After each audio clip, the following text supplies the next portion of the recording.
Hola, ¿qué tal? Buenos días. Mi nombre es Laura Isela Chávez Bautista. Soy médico cirujano egresado de la Facultad de Medicina de Ciudad Universitaria. El día de hoy vamos a platicar sobre la práctica 13 que lleva por nombre resiembra de medios selectivos. Los objetivos de esta práctica son conocer los medios de cultivo selectivos para aislamiento de los microorganismos que con mayor frecuencia llegan a producir bacteremia y septicemia. Además, interpretar y poder reportar las características de las colonias en cada uno de los medios de cultivo. Los hemocultivos permiten el crecimiento de un gran número de microorganismos. Sin embargo, un problema común es el hecho de que el aislamiento definitivo de un microorganismo bacteriano, es decir, un cultivo puro, representa un serio problema. Esto debido a que se tiene que contar con un ambiente adecuado para el desarrollo específico de cada uno de estos microorganismos. En esta imagen podemos observar los constituyentes generales de un cultivo, iniciando por el agar, uno de los componentes más predominantes en el cultivo. Está representado por un polisacárido de algas marinas. Los extractos, generalmente representados por órganos o tejidos vegetales o animales, como la carne, levaduras o incluso malta. Las peptonas, ricas en péptidos y aminoácidos que permiten enriquecer al medio de cultivo. Además, muchos medios selectivos necesitan de fluidos corporales para poder asegurar el crecimiento y aislamiento de un microorganismo. Estos fluidos pueden ser sangre completa, plasma, suero sanguíneo e incluso estas deben de obtenerse en condiciones asépticas para evitar la contaminación del cultivo. Sistemas amortiguadores de pH que nos permitan detectar la fermentación y otros procesos que producen ciertos microorganismos, indicadores de pH, así como agentes reductores que nos permitan el desarrollo de gérmenes microaerófilos o anaerófilos, además de agentes selectivos. Por ejemplo, en algunos cultivos se debe adicionar cristal de violeta, sales biliares, clorito potásico o incluso antibióticos. Todos estos a una concentración adecuada para permitir el desarrollo de ciertos microorganismos e inhibir el de otros. Existen tres principales tipos de medios de cultivo. Los medios generales son todos aquellos medios de cultivo que permiten el crecimiento de una gran variedad de microorganismos. Los medios de enriquecimiento. Estos favorecen el crecimiento de un microorganismo específico sin inhibir totalmente el crecimiento del resto de microorganismos. Y los medios selectivos, que permiten el crecimiento de un microorganismo determinado, teniendo como característica principal inhibir el desarrollo total del resto de los microorganismos. Pocos son los microorganismos que circulan en la sangre, por lo que para obtener resultados positivos se debe de sembrar la sangre en un medio líquido que permita su moderada multiplicación, así como hacer la transferencia posterior a medios sólidos. Uno de estos medios es el medio Ruiz-Castañeda. Como podemos ver en la imagen, este consta de dos fases. La fase sólida, formada por un medio de agar, y la fase líquida, un caldo de enriquecimiento. A su vez, esta fase líquida permite la amplificación del inóculo para hacer aparentes a las bacterias, y la fase sólida permite el desarrollo de las mismas. Aquí podemos observar el medio de Ruiz-Castañeda con sus dos fases, la fase líquida y la fase sólida. Para saber que realizamos una adecuada toma de muestra, se debe bañar la mezcla con el caldo de sangre y la capa sólida se debe de cubrir inmediatamente después de la toma de muestra. Cuando tenemos un crecimiento bacteriano durante las primeras 24 a 48 horas, es posible que estemos frente a una contaminación del medio de cultivo. Algunas bacterias como Salmonella, E. coli, Klebsiella, Pseudomonas, Proteus y algunas otras enterobacterias se desarrollan en la capa sólida, sobre todo en la primera resiembra. Algunas otras, como Bruselas, Streptococo, Neumococo, Listeria, tardan un poco más, entre 3 a 6 días. Y también es importante saber que los hemocultivos deben de observarse cada 24 horas y no se puede emitir un resultado hasta después de la observación de 7 días. Esto porque existen diferentes microorganismos con un crecimiento lento. Es importante llevar a cabo la resiembra en medios selectivos. Esto determina la capacidad que se va a tener de desarrollar cada una de estas bacterias de las cuales se tiene sospecha. Por ejemplo, si sospechamos de estreptococo, es muy factible realizar esta resiembra en agar sangre, lo cual nos va a permitir observar el tipo de hemólisis que presenta. Además, existen otros cultivos como el agar S110, sobre todo si estamos ante la sospecha de una infección por estafilococo. En el caso de Neisseria y de Haemophilus, puede ser de utilidad el agar chocolate. En el caso de los gram negativos, tenemos al agar EMB y al agar McConkey. El material que se nos solicita para la realización de esta práctica es un medio de Ruiz Castañeda, una caja de agar MB o McConkey, una caja de agar sangre, una caja de agar chocolate, una caja de agar S110, la asa de toma bacteriológica y un mechero de Bunsen. El procedimiento se inicia a partir de la toma de muestra del cultivo de Ruiz Castañeda. Se va a tomar una asada de las colonias que se desarrollaron tanto en el medio líquido como en el sólido, es decir, la muestra va a ser tomada desde la superficie hasta el fondo, para poder llevar a cabo la resiembra por estría cruzada en cada uno de los diferentes agares con los que contamos. Se debe de observar su morfología colonial y reportar cada una dependiendo del medio de cultivo en el que se realizó la siembra. Algunas recomendaciones para llevar a cabo la resiembra en medio sólido son marcar inicialmente los cuadrantes para llevar un orden del procedimiento, usar cubrebocas o tratar de hablar poco para evitar la contaminación del medio de cultivo, flamear el asa antes de iniciar y antes de que se realice cada estriamiento, así como enfriar el asa en la orilla de la caja cada vez que se vaya a iniciar una nueva estría. Como podemos ver en la imagen 1 iniciamos con la estría en el cuadrante número 1. La estría va generalmente más sesgada y junta. Posteriormente, se gira en sentido de las manecillas de reloj. A partir de donde terminamos las estrías iniciales, se vuelve a correr la segunda estría. La tercera estría va a ir acompañada en sentido horizontal y la cuarta estría se hace de manera más prolongada. Esto lo podemos observar un poquito más claro en las imágenes que tenemos del lado izquierdo. En la 1 tenemos una estría un poco más zigzagueada y con una forma constante. En la imagen 2 podemos partir de las fases terminales técnicamente de la estría previa, como lo pueden observar en esta imagen de zona de contacto, para esparcir de nuevo esta estría por el cuadrante número 2.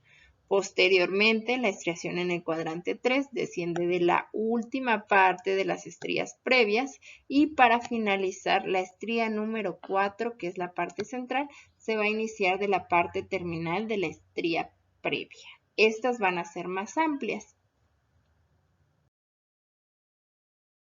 El procedimiento de resiembra en medios selectivos inicia con la rotulación de nuestro agar. Colocamos fecha y tipo de cultivo que vamos a realizar. Todo esto sobre la tapa. En el agar podemos trazar de manera imaginaria los cuadrantes que vamos a realizar para nuestra siembra. Una vez que tenemos esto, tenemos que contar con nuestro mechero encendido y con el medio de cultivo de Ruiz Castañeda. En este ya contaremos con la muestra. Vamos a flamear el asa biológica y posteriormente la vamos a introducir, previamente habiendo flameado la boquilla del cultivo, para tomar nuestra muestra. Recordemos que tenemos que tomar muestra tanto de la parte sólida como del medio líquido. Una vez que realizamos esto, llevamos nuestra muestra para su resiembra en el agar sólido. En este caso vamos a tomar el asa bacteriológica y comenzamos a crear estrías seriadas seguidas en todo el cuadrante superior. Una vez que terminamos de realizar este procedimiento, regresamos nuestra asa biológica al mechero, la quemamos, posteriormente enfriamos el asa bacteriológica en el extremo del agar y una vez que ya se enfrió nuestra asa, podemos proceder a estrear al segundo cuadrante. Estas estrías van a partir de la parte final de las estrías anteriores. Recordemos que por eso es estría cruzada. Vamos a realizar movimientos de estrías en sentido de las manecillas del reloj, generalmente más amplias. Terminamos con este cuadrante para proceder a quemar de nuevo al asa. Finalmente regresamos, volvemos a esperar a que se enfríe el asa bacteriológica y a partir de las últimas estrías continuamos con el siguiente cuadrante. Una vez que realizamos esto, para finalizar, volvemos a regresar nuestra asa bacteriológica al mechero, quemamos el asa, regresamos, esperamos a que se enfríe y una vez que se enfrió, partimos de las últimas estrías del cultivo previo para hacer las últimas estrías que van a ser aún más espaciadas. Una vez que se llevó a cabo la resiembra, estos medios de cultivo se deben de incubar a 37 grados centígrados. Los medios de agar chocolate, EMB y S110 durante 48 horas y el medio de agar sangre durante 24 horas. Posteriormente se debe de llevar a cabo la lectura de la morfología colonial de cada uno de estos medios de cultivo selectivos. El agar sangre nos es de suma utilidad para la determinación de bacterias como Streptococcus. En este caso podemos observar la presencia de hemólisis en diferentes bacterias que formen sus colonias en este cultivo. Ejemplos de esto es la alfa-hemólisis, en la cual se realiza una lisis parcial de los glóbulos rojos produciendo un pequeño halo alrededor de las colonias, como lo podemos ver en esta imagen. La beta-hemólisis es una hemólisis completa de los glóbulos rojos que permite un arco de bioluminiscencia alrededor de las colonias. Un ejemplo clásico de esto es Streptococcus pyogenes. En el caso de la gamma-hemólisis, que en realidad es el hecho de que estas bacterias no van a presentar hemólisis en un cultivo de agar sangre. En la imagen que tenemos aquí es un cultivo de Streptococcus pyogenes en el cual se observa una hemólisis completa alrededor de las colonias. En esta imagen podemos observar más fácilmente de lo que platicábamos en la diapositiva anterior. Diferentes grupos de estreptococos presentando los tipos de hemólisis que comentamos. Tenemos en primer lugar al Streptococcus mitis, que presenta alfa-hemólisis produciendo colonias cóncavas redondeadas que generalmente van a presentar un halo de características verdosas alrededor de sus colonias. El representante de la beta-hemólisis tenemos a Streptococcus pyogenes, el cual presenta colonias pequeñas, redondeadas, aperladas, cóncavas, que presentan un halo de hemólisis franca, completa, de color amarillo. Y finalmente el representante de la gamma hemólisis, el Streptococcus salivarum, que en este caso podemos observar colonias blancas, aperladas, sin presencia de hemólisis y por lo tanto no se aprecia ese halo de luminiscencia alrededor del cultivo. Otro medio selectivo es el agar S110, utilizado comúnmente para el desarrollo de estafilococo. En este caso, el agar se encuentra enriquecido con sal y con manitol. Esto permite el desarrollo de diferentes microorganismos. Como podemos ver claramente en este ejemplo, en la sección marcada con la letra A, podemos observar el desarrollo de colonias de Staphylococcus epidermidis, una bacteria que tolera el alto grado de salinidad del medio, así como podemos notar que no se produce una pigmentación debido a que esta bacteria no produce ácidos a partir del manitol, lo cual lo diferencia del área B. En el área B tenemos también estafilococo, pero en este caso se trata de Staphylococcus aureus, quien produce colonias más lisas que a su vez permiten el crecimiento debido a la alta tolerancia de la salinidad del medio y que además generan ácidos a partir de manitol, por lo tanto producen esta conversión a un tono rosado. Y finalmente, en la parte baja del cultivo tenemos en la sección C, en esta sección se cultivó a E. coli, sin embargo podemos observar que no hay desarrollo de colonias bacterianas en este cultivo debido a que E. coli generalmente no tolera la salinidad del medio y por lo tanto está inhibido su crecimiento. En esta imagen vemos a agar chocolate, una variante de agar sangre, debido a que también contiene sangre de carnero. No contiene chocolate como nos podría hacer pensar el nombre. En este caso, el medio de cultivo se encuentra enriquecido con factor X o emin y factor 5 o NAD. Estos son elementos básicos para el desarrollo de bacterias, sobre todo del tracto respiratorio, así como nos puede servir para el desarrollo de neiserias. En esta imagen podemos observar en la imagen del lado derecho, marcada con la letra A, el desarrollo de colonias de Neisseria gonorrea en agar chocolate. Podemos observar fácilmente cómo se desarrollan estas colonias cremosas con presencia de una superficie lisa en el medio de cultivo. En la imagen B tenemos el desarrollo de Haemophilus influenzae en el cultivo de agar chocolate. En este caso son colonias un poco más transparentes, de mayor diámetro y que tienen como característica además tener una pequeña concavidad en la región central.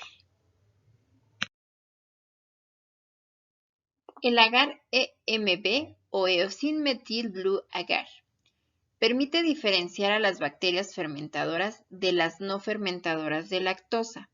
Las bacterias que fermentan la lactosa van a producir una imagen de color azul negro con un pequeño tono metálico en la superficie, además de darle un aspecto mucoso. Estas bacterias fermentadoras van a caracterizarse como un color dorado a plateado a nivel de la superficie. Además, aquellas que no son fermentadoras de lactosa simplemente no van a producir esta reacción y por lo tanto se van a ver incoloras. En la imagen lo que podemos observar en la parte superior es a E. coli, una bacteria fermentadora de lactosa que produce este característico tono dorado brillante. Y en la parte inferior de los cultivos podemos observar a Salmonella. Al no ser fermentadora, produce colonias incoloras. Por último, tenemos a agar McConkey, específico y selectivo para gram negativos. Esto lo logra debido a que tiene aditamentos como cristal violeta y sales biliares, los cuales inhiben el crecimiento de los organismos gram positivos y permiten la selección y el aislamiento de los gram negativos. En este caso, además, nos permite detectar a los microorganismos que fermentan lactosa tomando una coloración rosácea, y aquellos que no fermentan lactosa o lactosa negativos permanecen de color amarillo. Como podemos observar en esta imagen, tenemos a Enterobacter aerogenes en el lado A, en el cual observamos que fermenta lactosa y toma un color rosado. En el lado B tenemos a Shigella dysenteriae, que finalmente sí creció porque, como comentamos, las sales biliares y la violeta permiten el desarrollo de estas enterobacterias. Sin embargo, al ser lactosa negativo, no vira o no cambia de color el medio de cultivo. Agradezco de antemano su atención y en esta diapositiva les coloco la bibliografía que fue utilizada para la realización de este video. Sin más por el momento, me despido de ustedes con un cordial saludo y espero les sea de utilidad el material otorgado. Que tengan un buen día.